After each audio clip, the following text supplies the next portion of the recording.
Welcome to the video, everyone, and to the channel. If you are new here, please subscribe if you have not already. Today I'm looking back at the highlight of my MMA career and a footnote in his. This is my fight with current UFC welterweight Phil Rowe, and I'm going to talk through how I beat him. Let's not waste any time. Let's get to round one. So here's me in my yellow shorts because Anderson Silva wore yellow shorts, so I went with the short shorts.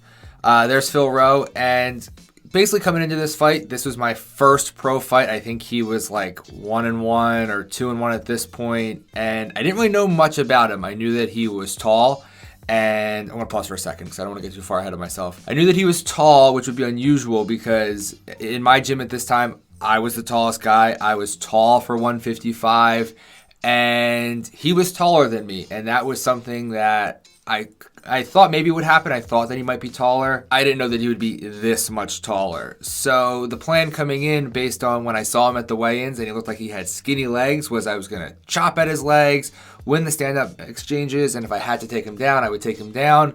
And it didn't quite go that way. So already I'm driving in on a takedown because I immediately realized in this fight it was going to be a tough stand-up affair because I was so not used to fighting someone with as much range as he had. So working for the takedown here.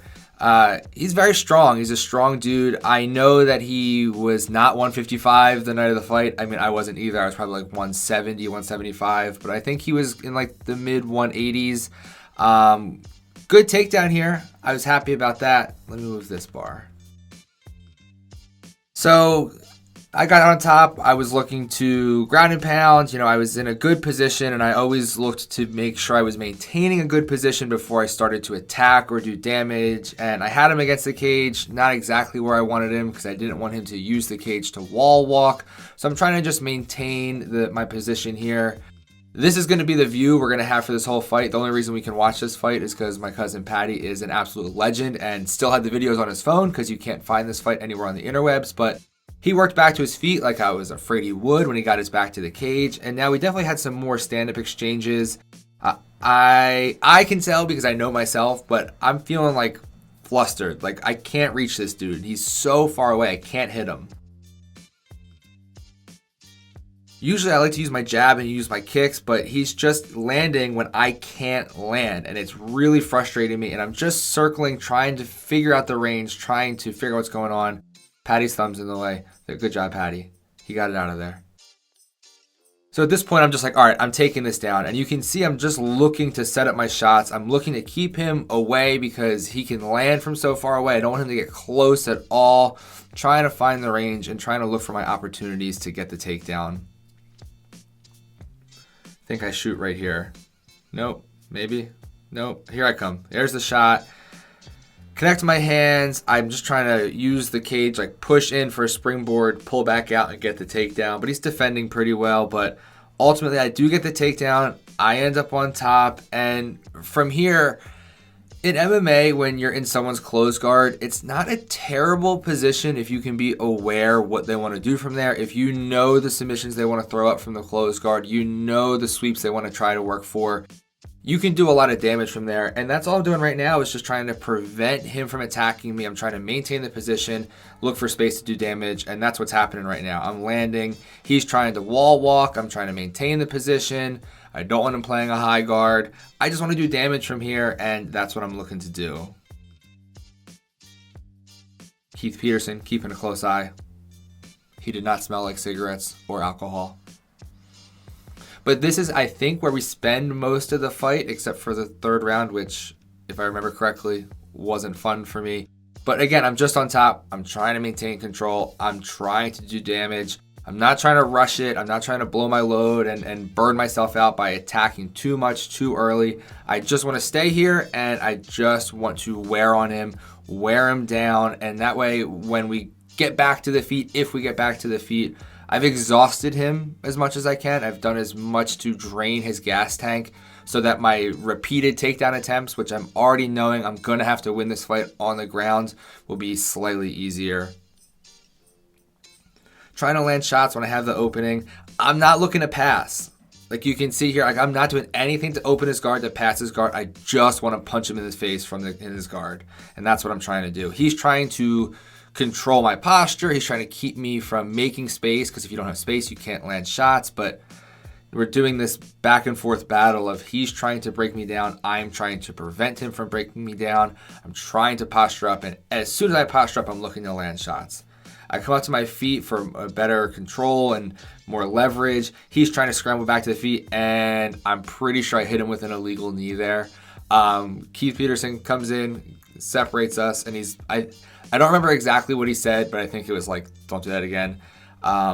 In my mind, when I remember this fight, I didn't land to his head, I landed to his shoulder. But watching the video now for the first time in like 7 or 8 years, I think I hit him right in the face. So I'm very sorry, Phil Rowe, that I need you in the face. He was obviously good to go. We continue fighting, but we're back on the feet, not where I want to be. He's landing shots. He's coming in, obviously pretty angry that I need him in the head. And I'm just trying to keep him off me, and again, look to set up my next takedown. I throw an overhand to come inside, which I always love to do because an overhand always pulls their hands high. You can come underneath as their hands come high to protect their face.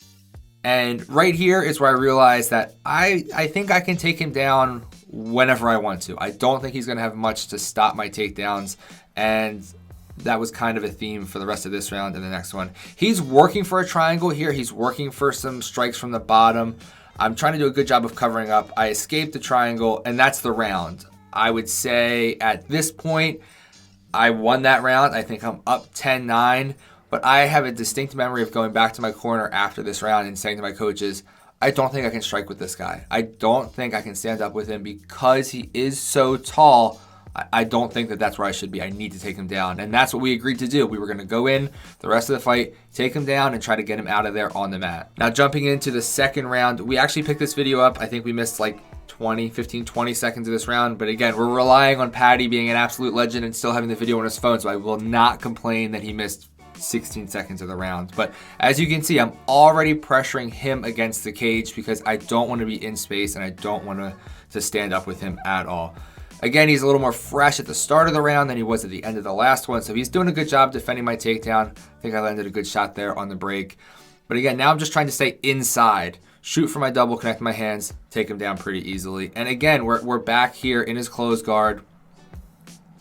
I'm just trying to do damage. I don't want him to sweep me. I don't want him to attack me. I don't want him to attack me from here. He threw up that triangle at the end of the last round, so I'm aware I don't want him to be playing a high guard. I don't want him tying my hands up, which he is doing right now, trying to come over the top and just land shots from here. I would prefer to be in space. I don't want him against the cage because he wall walked on me earlier, and that's sort of why we turned a little bit here. I want to turn him off the cage, but he's doing the right thing and trying to turn back to the cage so he can use that cage to stand.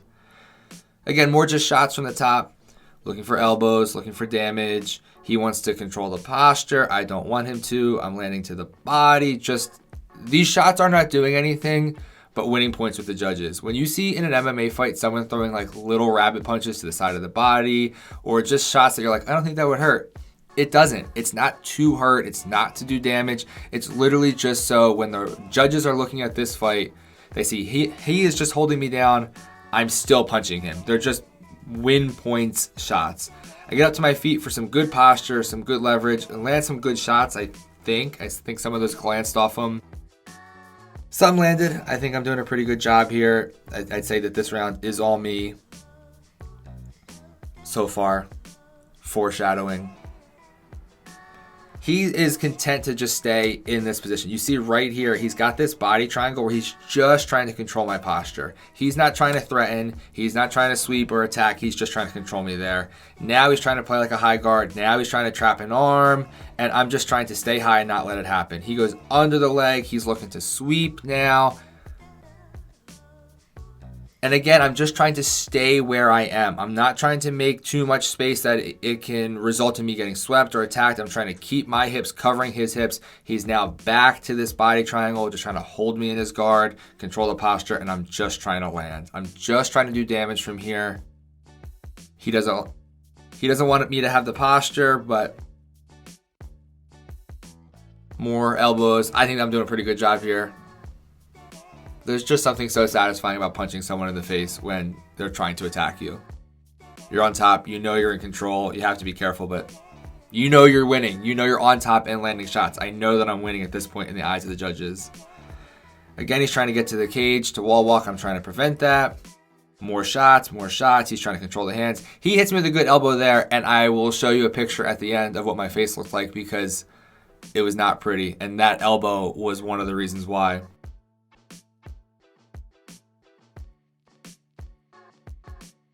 More posture control. He wants to jump the triangle. He sees he shot the arm back. I was able to recognize and bring it back out.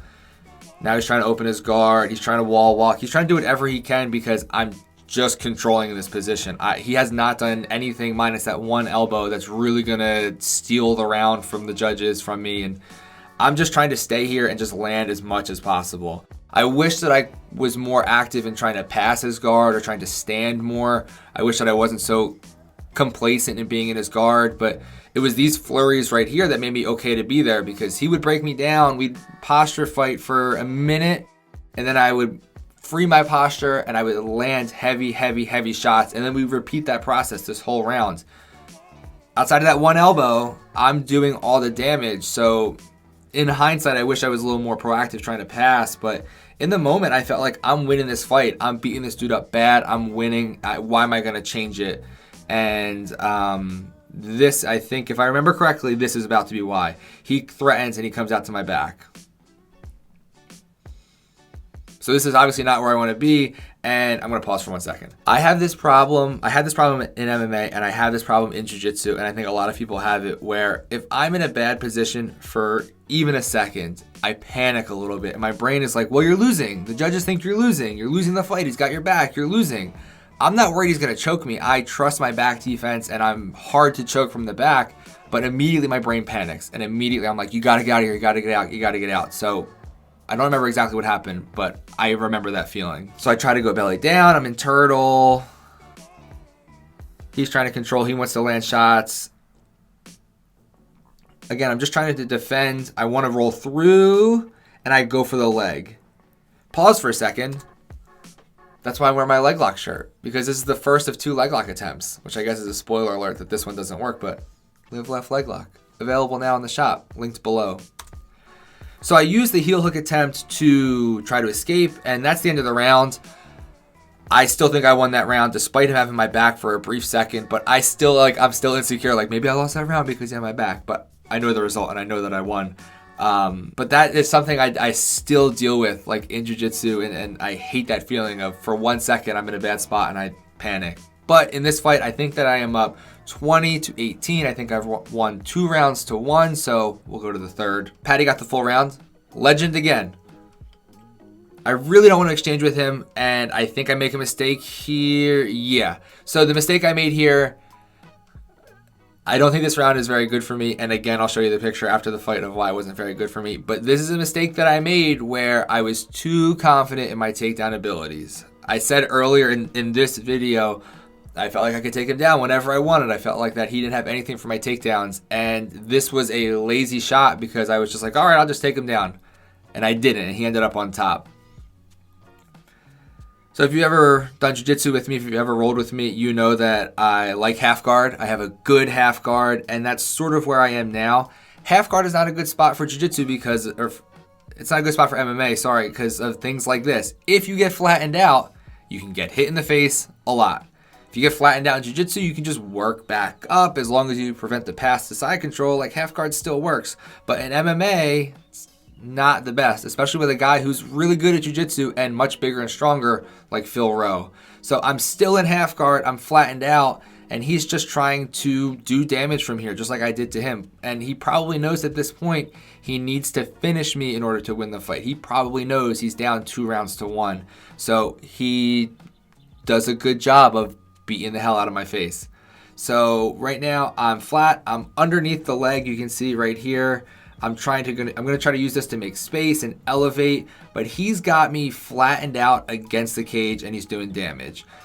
The problem with being flattened out against the cage in half guard is that when you're flattened out, it's really hard to get your back to the wall to wall walk. It's much easier in full guard to get your back to the wall and then open up your guard and walk up. A lot harder to do in half guard. So this is not a great position for me, even though I love half guard. He hasn't done too much damage. I'm split open. You can kind of see it right here. Yeah, there it is. So I'm definitely wearing the most damage from the fight. But again, he's not like... I'm not in danger where I think the fight's going to be stopped. Keith Peterson's keeping a close eye, but I don't think I'm in any danger. He's landing some short elbows, and again, he's doing the thing I did last round. He's just landing pop shots to win points with the judges. I'm trying to get up to my elbow. I'm trying to control the posture so he can't hit me, but also not so much control the posture that I'm helping him smash me and flatten me out. I'm kind of stuck here, and I'm going to roll for a leg at some point. I just don't remember how long he beats me up for, because that's what's happening. He's beating me up right now. This is not a good spot to be. I get an underhook. I start to come up, try to get up to my elbow, and he's doing a good job of staying in my face, flattening me out. I don't like it. But again, I'm not like... He's not pounding me out. He's just landing shots. And yes, these hurt. Elbows to the face don't feel good. I'm up in an underhook. I'm up sitting. I should try to wall walk. I don't think I do. I should try to wall walk and get up. Should try to use my underhook. But again, he flattens me out. I close up my guard to control the posture. Basically just a role reversal from the first 2 rounds. He's on top now. I'm in my closed guard trying to control the posture. He's trying to stand like I probably should have done more of in the first 2 rounds to land shots. But again, I'm controlling the head. I'm kind of controlling the arms. There's not a lot he can do except when he gets a few off like that. I go under the leg, and here we go. I'm going to roll for the leg. He defends. Back to our half guard with an underhook. Now I think I just rolled over to my knees. I can't really see on the video too well. I'm pretty sure I'm like in a turtle. Yeah, I think these are my legs and this is my head. I guess he's working for like a Darce. I don't remember this part of the fight and I haven't watched it in a long time. But he's really landing a lot of shots here. Again, back to our half guard. Again, I don't think I'm in danger of getting stopped, but I don't want to be eating these shots because when you're getting hit with shots like this, you're not far from that position of they're about to stop the fight. Now I'm trying to entangle the leg. He's trying to defend. He sat back a little bit to defend. I'm trying to land some shots to maybe cause a reaction that's going to open up the foot a little bit more. I have a pretty good attack on the leg. He's sitting back to defend, which is a good sign that I'm really threatening. I'm working for a straight foot lock here. I'm trying to do what I can to finish it. I don't finish it, but I'm trying to just... If I'm losing, if he did enough in that round to steal the fight from me, I'm trying to finish up until the last minute. And the added benefit is right now he can't punch me in the face because I'm working for a leg lock, which, you know, always a plus. Not being able to get punched in the face during an MMA fight. I'm pretty sure this is where the fight ends, where I'm just working for this foot. I look at the timer. There's not too much time left. That's it. So at this point, I think I've won the fight. I think that I won 2-1. I definitely think he won that third round. He did a lot more damage. He was on top most of the time, even though I had a submission attempt.